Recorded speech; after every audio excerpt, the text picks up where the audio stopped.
Assalamualaikum warahmatullahi wabarakatuh. Waalaikumsalam warahmatullahi wabarakatuh. Alhamdulillahirabbil kita panjatkan kepada Allah Subhanahu wa taala yang telah melimpahkan nikmat iman, Islam, ihsan. Bagaimana kabarnya anak-anak hari ini? Alhamdulillah baik. Alhamdulillahirabbil alamin, sehat semua.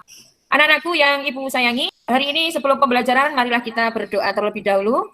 Sebelum belajar, marilah kita berdoa. Berdoa mulai. Selesai. Hari ini kita mempelajari tentang bab baru. Nah, pada pertemuan sebelumnya, anakku telah mempelajari tentang interaksi makhluk hidup antara komponen penyusun ekosistem. Berbicara tentang ekosistem, anak-anak ada berapa komponen penyusun ekosistem? Ada 2 komponen. Abiotik. Nah, ini kan bisa kita amati pada gambar tersebut ya, gambar kolam ikan. Bagaimana keterkaitan antara 2 komponen tersebut, antara komponen biotik dan komponen abiotik? Hubungan antara kedua komponen, yakni karbon dioksida yang dihasilkan dari proses respirasi, digunakan tanaman untuk fotosintesis. Proses fotosintesis menghasilkan oksigen untuk bernafas. Terima kasih. Ya, terima kasih. Jadi ada 2 komponen betul dalam penyusun ekosistem, komponen biotik dan abiotik. Yang keduanya saling terkait. Dijelaskan oleh Mbak April bahwa di situ hasil respirasi makhluk hidup ikan di situ CO2 ternyata bisa bermanfaat betul dan diperlukan oleh tanaman untuk proses fotosintesis yang selanjutnya menghasilkan oksigen digunakan kembali oleh ikan tersebut untuk proses respirasi. Adakah anak-anak yang ingin berpendapat dari gambar tersebut? Keterkaitannya bagaimana? Mohon maaf Bu, atas nama Vanessa ingin berpendapat. Berdasarkan gambar tersebut, seiring bertambahnya penduduk tentu menyebabkan kenaikan kebutuhan. Hal tersebut membuat para inovator berusaha memfasilitasi dengan cara membangun pabrik-pabrik. Namun, selain memiliki manfaat, juga diiringi dampak negatif. Mayoritas penduduk membuang limbah ke sungai akibat karena alih fungsi lahan.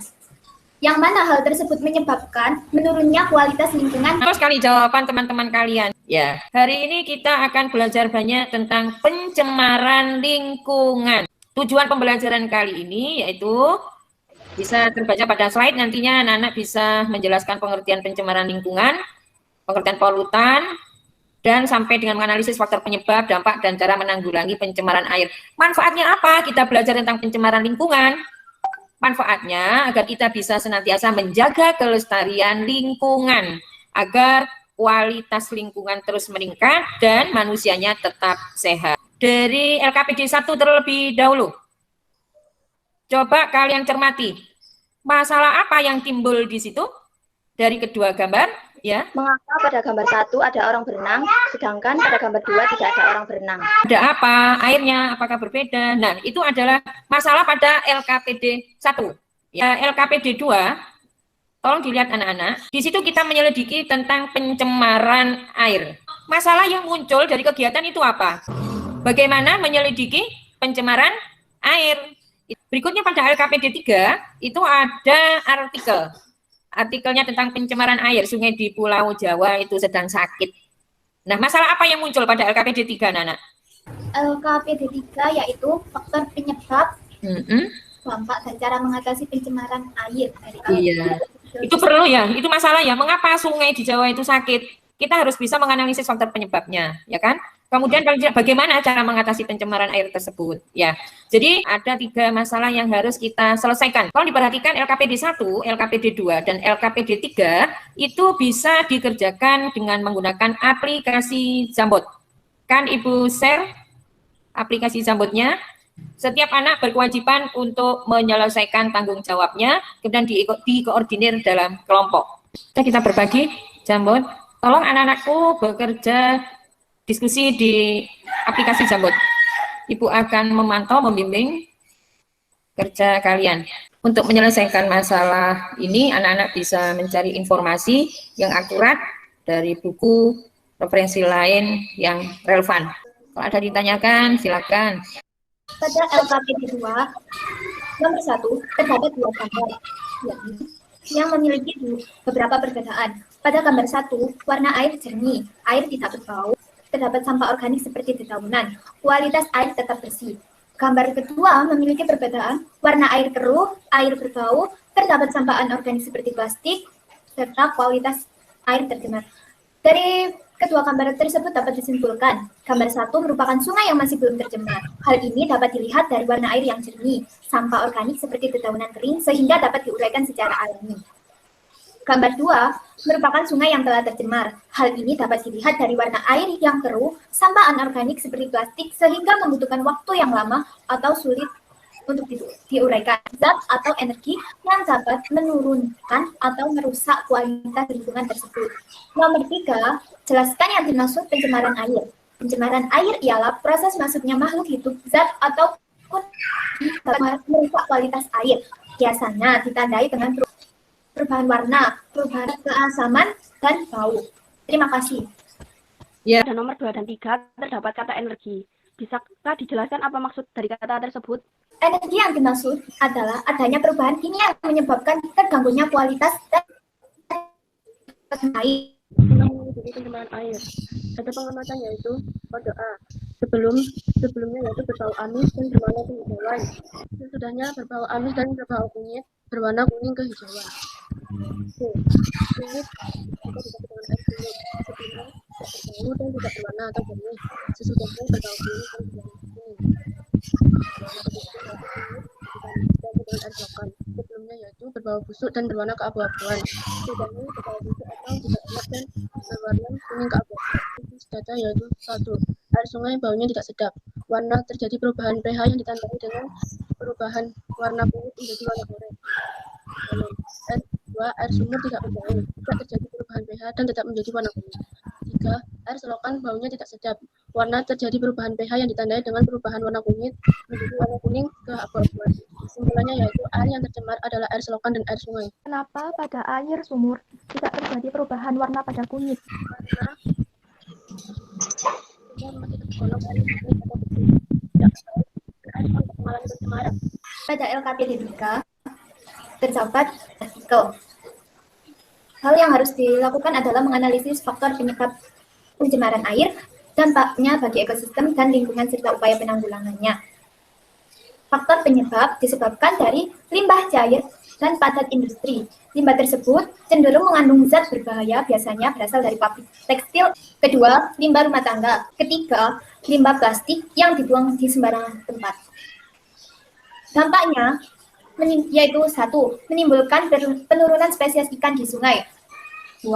Beresiko terhadap kesehatan anak-anak dan sekitar. Dan cara menanggulanginya yaitu membuat kolam stabilisasi, membuat ipal atau instalasi pembuangan air limbah.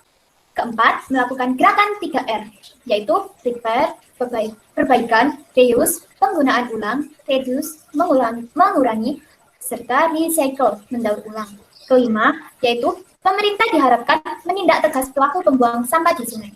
Saya mau bertanya, Silakan, Mbak Alia.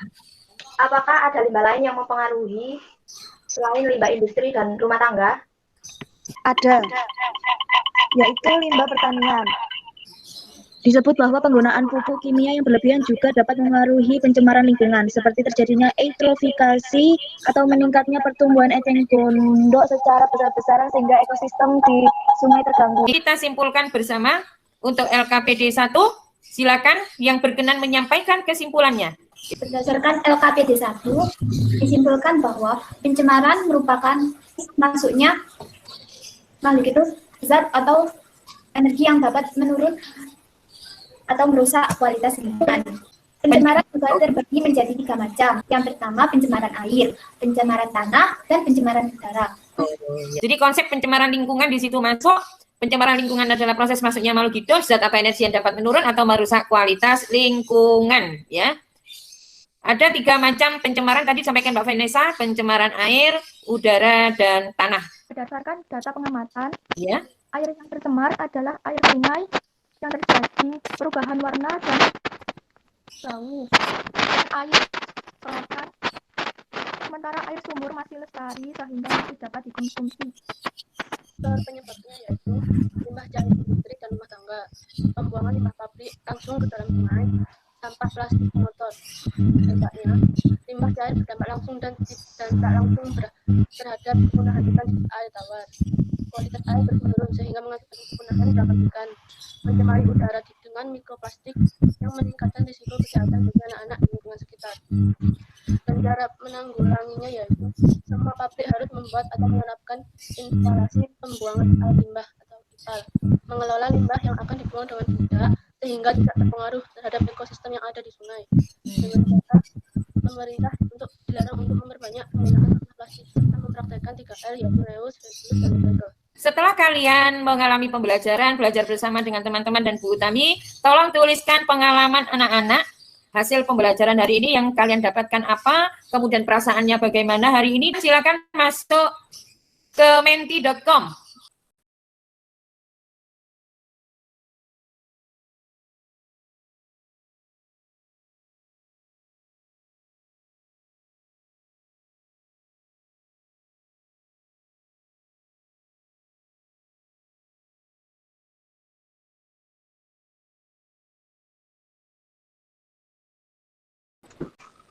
Nah, Proses infiltrasi rangkaian keuntungan.